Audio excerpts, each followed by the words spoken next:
bit helps, well, that'll put a hard, heavy weight on you. Make you think about life and what's really valued in a person. Ignoring ain't easy. It's just familiar. There's a rawness about a fellow trotting to the other side of the road to avoid you, running away, and hoping it don't look too obvious. It'd be a shame to hear a man say, "Good morning," or "God bless," if there was any chance he might hit you up for some spare change or $1 or $2 to get through the day. Funny how the look of a man means so little and yet so much. My clothes are better now, I guess, although the pantries and shelters always had fine things. Wearing a flannel shirt and jeans in Nashville is a sign that you're either homeless or a millionaire country music star with a mansion and a tour bus. You could be a rancher, a lawyer, a bootlegger, no telling. I've never been sure how people could spot a homeless person, at least from far enough away to avoid you. Yeah, I'd lost some teeth by the end of it, and I ate a lot of my meals from places most folks wouldn't even touch. I drank water from my hands out of a creek, and sometimes my dinner plate was a tin pot on the ground. Showering wasn't always a daily thing, but my hair looked all right, and I always had shoes. I wore my T-shirts right side out most of the time, and I didn't shuffle or yell at voices nobody else could hear like some of the poor souls down there.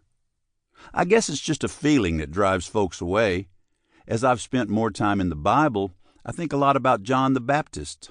Long-haired, wearing camel hide, eating bugs and honey, hollering at crowds to repent. You reckon he'd go over in Nashville or New York today? At least I had my guitar.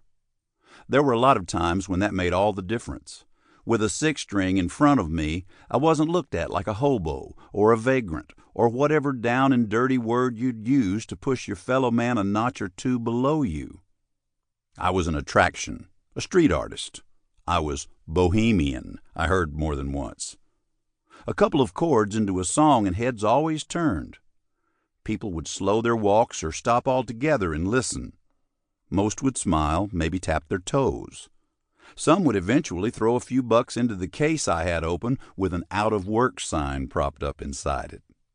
One time, I was sitting on a bench near the bus stop, playing on the street, when a bunch of teenage girls came out of a restaurant at the corner.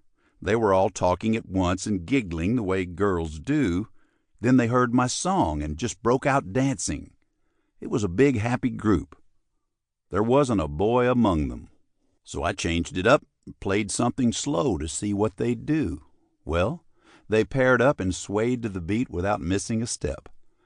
A couple of them put together a little waltz, which was funny since I wasn't playing anything near that kind of music. When one of the moms came out, I told her how beautiful that scene was. The happiness of those girls, the innocence of them. It was hard not to see it without smiling. I told that mom how she should enjoy this time. She smiled and nodded, assuming nothing bad out of me, nothing at all. Without my guitar, that wouldn't have been the case. Put that thing away, and I was worse than invisible. I was contagious. When it was just me with my hands in my pockets, people steered clear. A buddy of mine named John from the streets in East Nashville puts old road maps in the windows of his Ford pickup so he can get some sleep during the day. John's rich in the homeless world because he has a vehicle and can get to a job so long as there's gas. He still eats out of dumpsters some, and he struggles with addiction and with losing time and has trouble with memory like so many of us. But he doesn't play or sing, so he doesn't have a draw, nothing to connect him with people. Music did that for me. It's doing it still. I think about those days on the streets with my guitar when people cheer at my shows, when they buy my records in a country I couldn't have found on a map just a few years ago.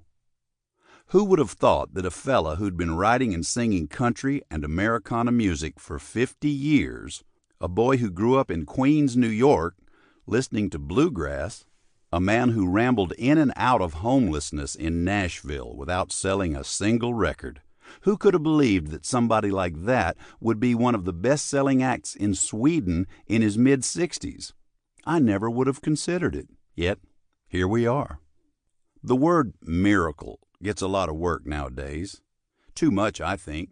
A tree limb falls a few inches. To keep listening to this audiobook for free, click the link in the description. It will take you to a free Audible trial where you can listen to this and many other books for free for 30 days.